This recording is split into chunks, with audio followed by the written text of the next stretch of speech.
October 2003. Afghanistan. 8 American soldiers stepped off that helicopter carrying 45 kilograms of equipment each. Every device money could engineer. Every advantage technology could provide. Meanwhile, the 4 British soldiers behind them carried 30 kilograms, older rifles, and something that no amount of money has ever been able to produce. The mission was a complete success. That was precisely the problem. What the Americans said afterwards is why nobody in that room ever forgot it. Chapter 1. What they brought. Helmand Province, Afghanistan. October 2003. The Chinook comes in low and fast, the way they always do in Helmand, because low and fast is the difference between landing and not landing. It touches down hard on ground that feels like frozen concrete, and before the rotors have finished their cycle, 12 men are already moving into the dark. A quarter moon hangs over the Hindu Kush. Just enough light to see shapes, not enough to see faces. 8 of the 12 are Navy SEALs from the Naval Special Warfare Development Group, the unit the American public will come to know years later as SEAL Team 6. They move off the ramp carrying 45 kilograms each, night vision devices, encrypted radios, laser designators. Suppressed rifles fitted with every attachment money can engineer onto a weapon. They have trained for exactly this scenario hundreds of times in purpose-built facilities, and they move with the confidence that comes from never having been put in a situation their equipment could not handle.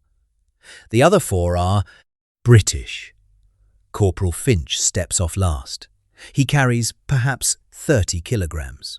His rifle is so worn, the finish has rubbed completely off the receiver. He holds it the way a man holds something that has never let him down, which is the only thing worth knowing about it. Staff Sergeant Danny Kowalski watches the 4 British soldiers check their kit in the dark and forms his first impression without meaning to. Lighter, quieter, less. Less firepower, less technology, less protection. By every external measure that Kowalski has been trained to apply, the British element looks like the weaker half of this patrol. He will spend the rest of his career wishing he could take that thought back. Because what Kowalski does not know, standing on that frozen ground, is that the 4 men across from him have been in this country for 2 years. Not 2 years in the way that rotation soldiers count years, measured in deployment cycles and homecomings. 2 continuous years of operational presence. In this province, against this enemy, learning this ground in the only way it can be learned. By walking it in the dark when it is trying to kill you. The Special Air Service arrived in Afghanistan in late 2001, before most of the coalition had finished its planning meetings. They embedded with Northern Alliance fighters before Kabul fell. They ran operations along the Pakistan border in terrain where helicopters could not reliably fly, and resupply was measured in days rather than hours. They learned how the Taliban moved and where they slept and how they reacted to pressure and which sounds belonged to this landscape at night and which ones did not. By October 2003, the regiment had 2 years of institutional knowledge about this country that no device in Kowalski's kit could replicate. No satellite imagery, no thermal drone, no encrypted radio network carried what those 4 men carried in their heads. The 4 soldiers on that frozen ground are not liaison officers. They are the most operationally experienced men in the theatre. They simply have no interest in saying so, which is, itself, the first thing Kowalski should have noticed. Lieutenant Jake Mercer lays out the plan during the flight, in with the precision that American Special Operations is built around. Infiltration route, waypoints, rally points, actions on contact, extraction timings, communication protocols, alternate plans labeled A through D. It covers everything. It takes 40 minutes. Squadron Sergeant Major Briggs, the senior British soldier, listens to every word without moving. He sits with his hands on his knees, and the particular stillness of a man who stopped needing to appear, engaged a long time ago. When Mercer finishes, Briggs asks one question. What is the enemy going to do? Mercer pauses. They have intelligence on enemy strength and probable weapons. The specific actions the Taliban will take when contact is made depend on 100 variables no brief can answer. Briggs nods slowly. Right then, he says. So, we will need to be flexible. The SEALs exchange glances. The British sergeant has just reduced a 40-minute precision brief to a shrug.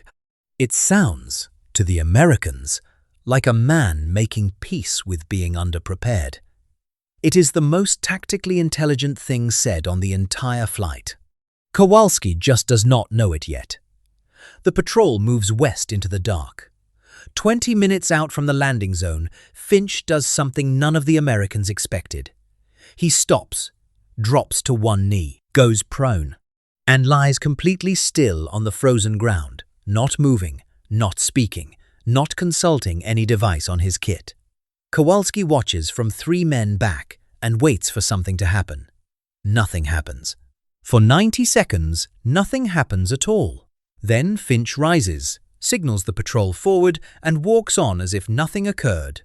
Kowalski says nothing. He files it alongside the worn rifle and the lighter kit and the single question about the enemy, and keeps moving. He is building a picture. He just does not yet know what it is a picture of. Chapter 2. Reading. The halts keep coming. Every 100 meters or so, the British pointman stops the patrol. Sometimes for 30 seconds. Sometimes for 2 full minutes. No pattern to it that Kowalski can identify. No obvious trigger. The man simply stops, drops low, waits, and moves again. By the 4th halt, Kowalski has moved up quietly alongside one of the other British soldiers. What is he doing? Kowalski asks. His voice is barely a breath. The British soldier does not turn his head. Reading, he says. The patrol moves before Kowalski can ask what that means. On the 6th halt, a petty officer first class, named Tony Reyes, slides up beside Kowalski. Is this normal for them? Reyes murmurs. Kowalski does not answer, because he does not know. What Finch is doing is this. He is listening. Not to anything specific, to everything. The wind moving across the ground. The particular silence that follows a gust. The small sounds that belong to this landscape at this hour. And the sounds that do not. He has been doing this for long enough that the distinction is no longer a conscious process. It is simply what his attention does when he moves through unfamiliar ground in the dark. On the 4th halt, Finch heard a rock shift under pressure 200 meters to the north, not detected on thermal. Not visible through any lens. Heard. A sound so small that the man walking behind him registered nothing at all. The sound indicated either an animal or a human applying weight to loose ground. Finch stopped the patrol because he needed to know which. Before, 12 men continued moving toward a compound full of armed men. He waited. The sound moved. A grazing pattern, irregular and slow, drifting north. An animal. He rose and signaled the patrol forward. It was a goat, but the principle lands in Kowalski's understanding like a stone dropping into still water. Finch is not using his eyes as his primary sense. He is using his ears, and he trusts what he hears above what any device on his kit can show him. Not because the devices are not useful, because he has trained his attention to catch what no device is pointed at. The device shows you what you ask it to look for. Finch hears what nobody thought to ask about. The Americans transmit regularly. Situation reports every 30 minutes. Waypoint confirmations. Equipment checks. Standard procedure. Over 3 hours of movement, Kowalski counts the British transmissions. There are 2, both single words. Stop. Then, 40 minutes later, move. During a halt, Briggs says something quietly to Mercer that Kowalski catches from 2 meters away. Every time you press that button, Briggs says, "You are telling someone where you are." If you would not fire a shot right now, do not press it. Mercer does not transmit again for 40 minutes. The Special Air Service learned this in Northern Ireland. The Provisional Irish Republican Army spent years learning to track British patrols through radio emissions, scanning frequencies, building a picture of patrol patterns from electronic signatures of transmissions that were never meant to reveal anything. Men died before the lesson was fully absorbed. Once absorbed, it did not leave. The Americans had never been in that school. Nobody had ever made them pay for an unnecessary transmission with a man in a box going home. Their radio discipline was, by any standard, professional. It was also, by the standard Briggs had just articulated, a liability they had never been required to recognize. The patrol crosses the halfway point. The compound is visible on thermal, a warm rectangle against the cold ground. Everything is going exactly as planned. That is about to change. What Finch has cannot be bought or issued or engineered onto a weapon system. It is the product of a selection process that removes everyone who cannot operate without external confirmation and keeps everyone who can. The Special Air Service selection does not test whether a man can shoot accurately or navigate precisely. Those are preconditions, the baseline, before anything else is considered. What it tests is whether a man can function alone in degraded conditions, without any signal from outside telling him whether what he is doing is right. Whether he can walk for 4 days across the Brecon Beacons in winter, carrying weight that compounds the misery of every step, with no feedback and no indication of whether he is passing or failing, and still make the correct decision at every junction. The men who pass carry the mission inside themselves. They do not need the apparatus around them to confirm they are doing it correctly. They can move through a freezing Afghan night, listening to sounds that no thermal device can detect, and make decisions based entirely on what they hear, alone, without asking anyone. Finch is one of those men. So is Briggs. So are the 2 other soldiers moving quietly through the dark beside 12 Americans who are only just beginning to understand what they brought with them tonight. Chapter 3. The Wadi. At 3:52 in the morning, 800 meters from the target, the patrol walks into a problem that nobody planned for. A dry riverbed cuts across their approach route. 4 meters deep, steep sides, loose rock and frozen earth. The satellite imagery used in the brief was 3 months old. The seasonal changes that opened this ground happened after the imagery was taken. Nobody knew it was here. Mercer calls a halt and gathers his team leads. They cluster in the dark, voices barely above breathing. The options are straightforward. Find an alternate crossing, which means moving off route and costing time they do not have. Call for updated imagery, which means transmitting and waiting. Or cross here and find a way to do it quietly. Dawn is 4 hours away. The extraction window is fixed. Briggs walks to the edge of the wadi and looks at it. He does not take out a map. He does not call anyone on the radio. He stands at the edge for perhaps 10 seconds, taking in the angle of the sides and the texture of the rock and the width of the floor. Reading it the same way Finch reads the dark, with attention that has been trained over years to find the answer in what is already there. Then he turns to Mercer.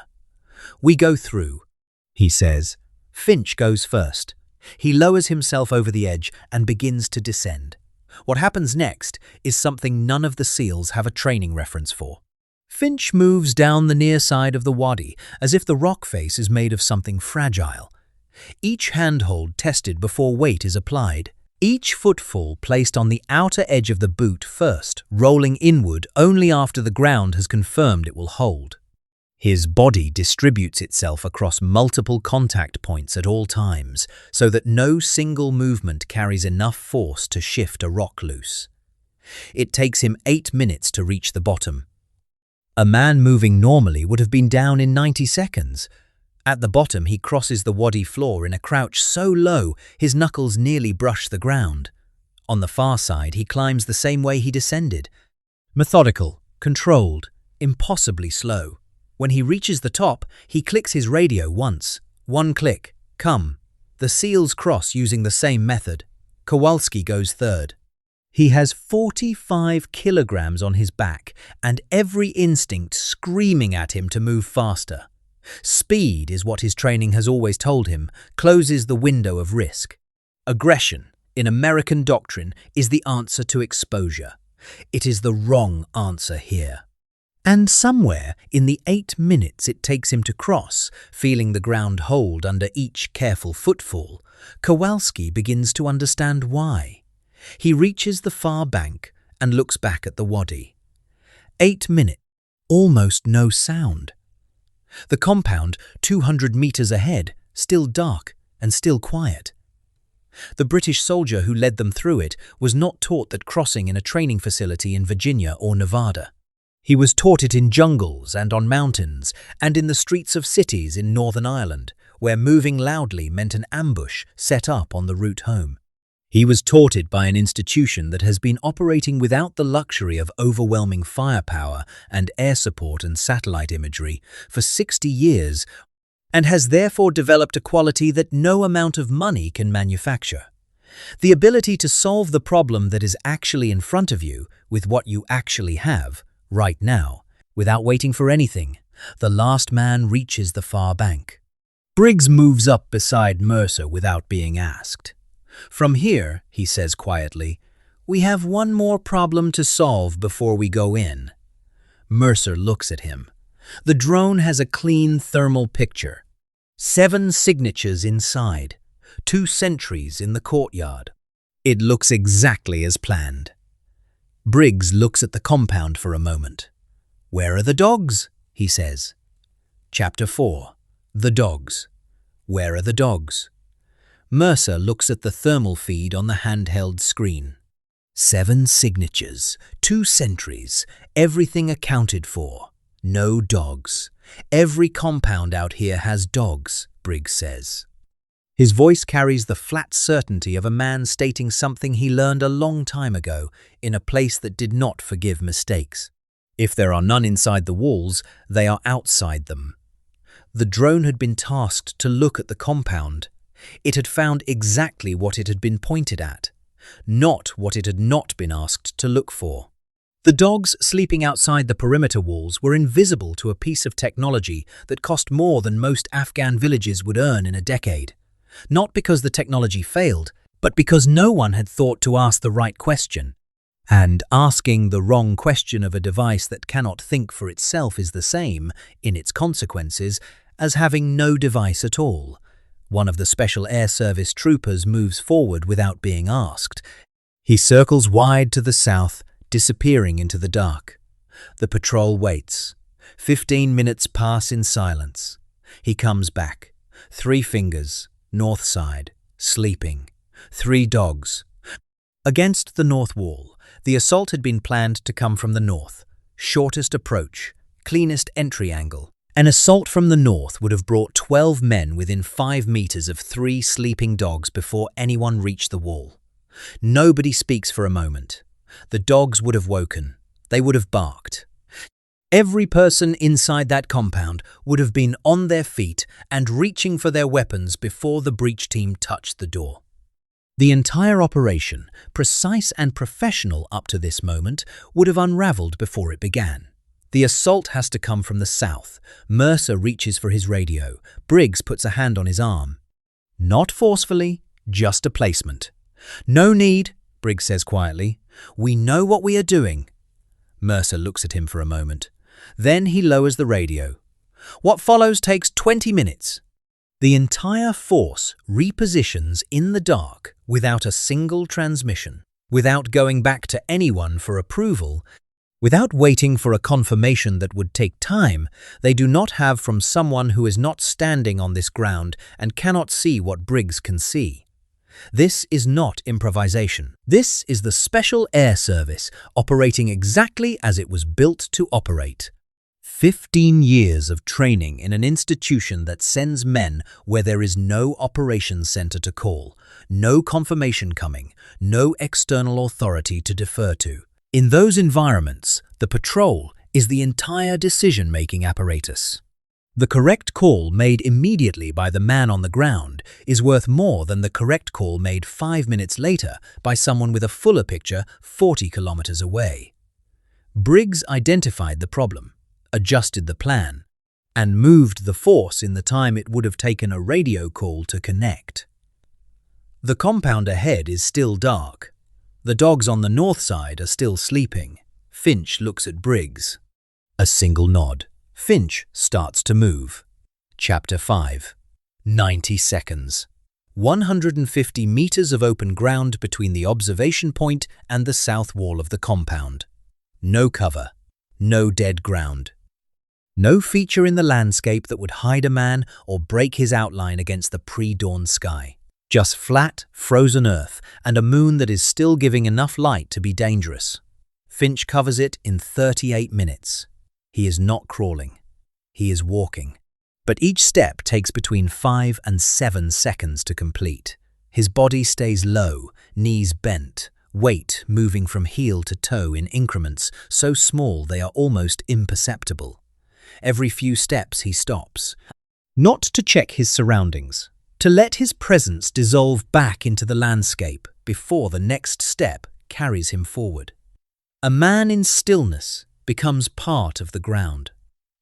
A man in motion becomes a target. Reyes is positioned 30 meters behind him and can barely track the movement on night vision. The British corporal is not using cover because there is no cover. He is using patience and the understanding, absorbed over years of operations in environments that do not forgive impatience, that the human eye detects motion far more readily than shape.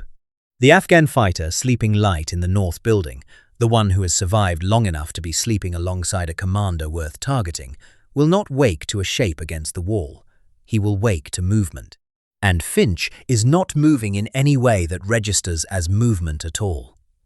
The 3 remaining British soldiers cross behind Finch. Then the SEALs follow, one by one, 45 kilograms each, doing something their bodies have never been specifically trained for. Reyes goes forth. He will describe it later as the most mentally demanding 40 minutes of a career that includes 3 combat deployments and the selection process for the Naval Special Warfare Development Group. Not because of the physical load, because every instinct in his body is screaming at him to move faster and overriding that voice continuously, step after step, for the entire crossing requires a quality of mental discipline that his training has never specifically developed. He makes it. They all make it. 12 men crossing 150 meters of open ground without making a sound that reaches the walls. At 5:57 in the morning, 3 minutes before first light, the assault team is stacked along the south wall. What happens next takes 90 seconds. 90 seconds that the Americans will talk about for years, not because anything went wrong, but because of the specific and unsettling perfection of how it went right. The breach team hits the door. Explosive entry, low and fast. The kind of entry that gives the people inside approximately half a second between the sound of the charge and the reality of armed men in their space. The courtyard floods with movement. The 2 sentries are down before either of them has fully processed what is happening. One reaches for a weapon. The hand is controlled before it gets there. The other opens his mouth. The sound never leaves it. Inside the north building, it is darker and tighter, and the Taliban commander is already sitting up when the door comes in. The specific alertness of a man who has survived long enough to sleep with one part of his mind still listening. His hand moves toward the wall where the weapon leans. Fast.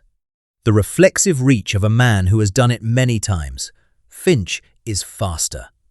Not because he is quicker in the way that training produces quickness, because he is already where he needs to be before the commander's hand has decided to move. Because the 38 minutes across open ground, and the 8 minutes in the wadi, and the 2 years of operational presence in this country have produced a quality of anticipation that no amount of technology can replicate.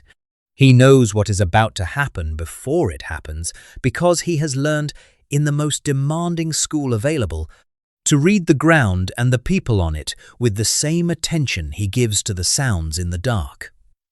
The commander's wrist is controlled. His body follows. He is face down and restrained before he is fully awake, the weapon against the wall untouched.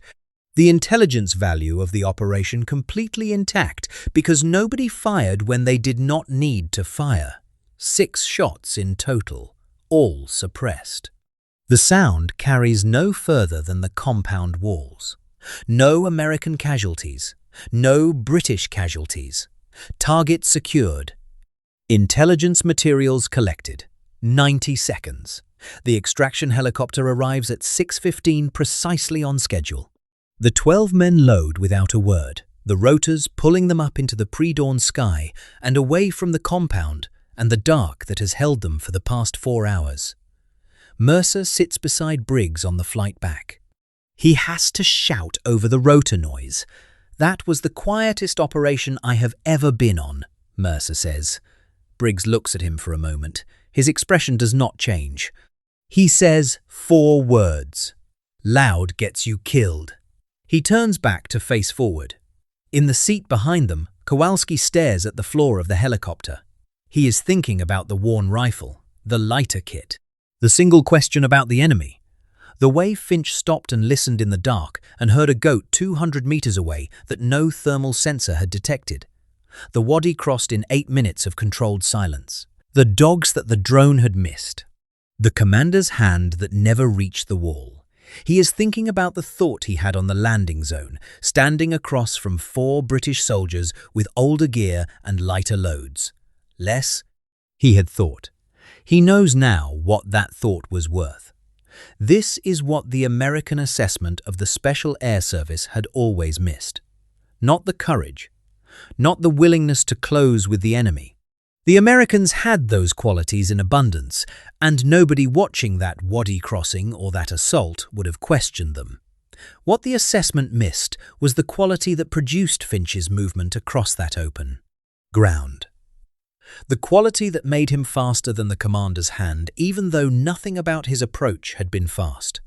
The quality that allowed 4 men to find a detail about dogs that a drone and a thermal camera and a satellite-fed intelligence picture had all failed to catch. That quality was not equipment, it was not firepower.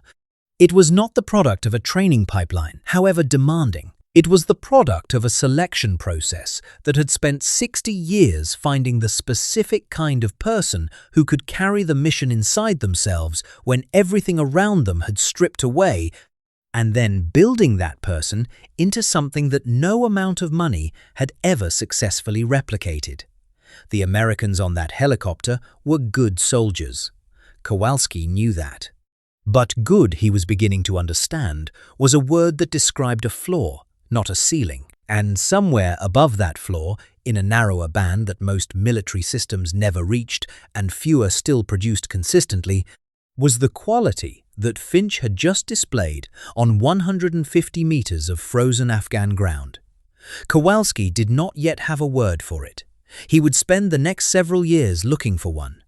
Kowalski sits in the back of the Chinook and turns it over in his mind.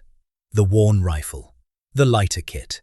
The single question about the enemy on the flight in. The stops in the dark that had no name in his experience until tonight. The wadi. The dogs. The commander's wrist controlled before the hand arrived. He thinks about the thought he had on the landing zone. Less, he had thought. By every external measure, less. He knows now what that thought was worth. He knows now that what he had been measuring was the packaging, and that the packaging had told him nothing useful about what was inside it. The Special Air Service had not shown up in Helmand with older gear because they could not get better gear. They had shown up with what they needed and nothing extra, because 60 years of operating in places where every unnecessary kilogram costs something had taught them exactly what necessary means. The helicopter banks north. The first grey light of morning is beginning to show behind the mountains. Somewhere below, the compound is dark and quiet, and the dogs on the north wall are still sleeping. Because nobody came from the north, Kowalski opens his journal and starts to write. Chapter 6. The Room. The after-action review takes place 6 hours later in a plywood-walled room that smells of dust and aviation fuel. Both teams attend, coffee in paper cups. The kind of institutional calm that follows successful operations, everyone still carrying the particular alertness of men who have not slept. Mercer opens with the standard format. Mission success. Objectives achieved, timeline maintained, 0 friendly casualties, high-value target secured. The metrics said perfect. The metrics had also said nothing about dogs or wadis or the question Briggs had asked on the flight, in that nobody else had thought to ask. Then he pauses. "I want to talk about what we learned," he says. The room shifts. After-action reviews are for identifying what went wrong. When nothing went wrong, they are usually brief. "We moved too fast on the initial infiltration," Mercer continues. "We were too loud crossing the wadi. We had the drone overhead and we still missed the dogs." He looks directly at Briggs. "If you had not caught that, we would have walked into a disaster." One of the younger SEALs pushes back. They had thermal. They had the drone. The technology was working exactly as designed. Mercer cuts him off quietly. "We had everything except the one thing that mattered. We did not have the patience to look for what the technology was not showing us." Briggs says nothing for a moment. "Technology is excellent," he says finally, "until it is not. Then you are left with your eyes and your ears. The question is whether you have trained them to be worth anything when the device goes dark." The room is quiet. It is the kind of quiet that follows a statement that is simple and obvious, and that several people in the room understand, for the first time, applies directly to them. Reyes asks the question that has been building since the wadi. How do you train to move that slowly? His voice is direct and without embarrassment. "I am not being dismissive. I genuinely want to understand how you maintain that level of control for 40 consecutive minutes with full kit." The youngest British soldier in the room answers before Briggs can. "You practice being uncomfortable," he says. "Every selection march, every exercise, you are moving slower than feels natural. Your brain is telling you to speed up. You train yourself to ignore that voice until ignoring it is the default. Not a technique you apply, just how you move." "How long do your people sit in an observation post during training?" Reyes asks. Briggs answers, 4 days, no resupply, no relief. You learn to be still because stillness is the only thing keeping you alive. Then you bring that stillness to everything else you do. The number sits in the room. The SEALs train observation and concealment. 12 hours sometimes. 24. 4 days is a different country entirely, and every man in the room knows it. What follows goes on for 2 hours. The British answer every question the Americans put to them, not as a lesson, not as a demonstration of superiority, just as a statement of how they work and where it comes from. Why the radio silence? Because in Northern Ireland, the Provisional Irish Republican Army spent years learning to track British patrols through signal emissions. Men died before the lesson was fully absorbed. Once absorbed, it did not leave. Why the slow movement? Because in Borneo in the 1960s, moving at normal infantry pace meant being heard before being seen. There was no technology to compensate for it. The solution was to become part of the ground. The regiment kept that solution long after the jungle was behind them because the solution worked everywhere. Why so little dependence on technology? Because for most of the regiment's operational history, there was none. 4 men, the problem, and the ground. The methods that worked in those conditions work in every condition. The technology makes them better. It does not make them unnecessary. One of the SEAL officers has been quiet for most of the review. He speaks now. "We have built everything around technological superiority," he says. "And you are sitting there telling us that when it fails, we are not ready." Briggs looks at him without expression. "I am telling you to know what you cannot do without it," he says, "because the day comes when you cannot have it. And on that day what is left is only the training. The training either prepared you for that moment or it did not. No amount of kit closes that gap." The meeting ends without ceremony. That night, Kowalski opens his journal for the first time since arriving in Afghanistan. He writes for a long time. The last line reads, "I have spent 8 years becoming one of the best soldiers in the world. Tonight I watched 4 men do one thing better than I can do it, and I do not yet know how long it will take me to close that gap. That is uncomfortable to write. I am writing it anyway because it is true, and because the things that are uncomfortable to write are usually the ones worth writing." Chapter 7. What Stayed. The operation stays classified for years. When portions of the record eventually become available, the entry is brief. Joint Task Force, Helmand Province, October 2003. High-value target captured. Mission success. No friendly casualties. What the record does not contain is the conversation in the plywood room. It does not contain Kowalski's journal. It does not contain what happens in the months that follow, when the Americans who were in that compound begin quietly changing the way they move. Mercer continues to serve in the Naval Special Warfare Development Group until 2009. He becomes an instructor at the Special Operations Center of Excellence the following year. His students notice something unusual about the way he opens every training cycle. He tells the same story each time. A night operation in Afghanistan where everything went right, and where that had frightened him more than failure would have. When you succeed because of your equipment, he tells them, you have not learned anything. When you succeed, despite not having it, you have learned everything. I learned that from 4 British soldiers who heard things we could not see, who moved through ground we could not cross quietly, and who found the one detail our technology missed entirely. I am passing it on because the day will come when your technology is not there. And on that day, what is left is only the training. Reyes leaves the Navy in 2008. He spends the following decade working with foreign special operations units. In interviews conducted years later, the question comes up consistently. What was the most significant lesson of his military career? His answer does not change. Learning that better equipped does not mean better trained, he says. And learning it from people who were operating at a level we had not yet reached, that one hurt, but it needed to hurt. The British soldiers return to their rotation without fanfare. Briggs deploys twice more before leaving the regiment. He gives no interviews. He writes no book. When a researcher contacts him years later for a study on coalition special operations in Afghanistan, he declines to speak on the record. The researcher notes in his report that this itself is informative.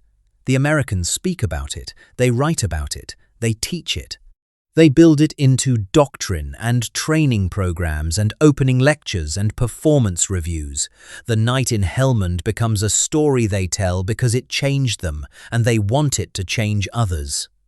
Briggs says nothing. Because for the Special Air Service, the thing that happened that night in Helmand was not remarkable. It was Tuesday. The regiment had been doing exactly this since the deserts of North Africa in 1941. In Malaya, in Borneo, in Oman, in Northern Ireland.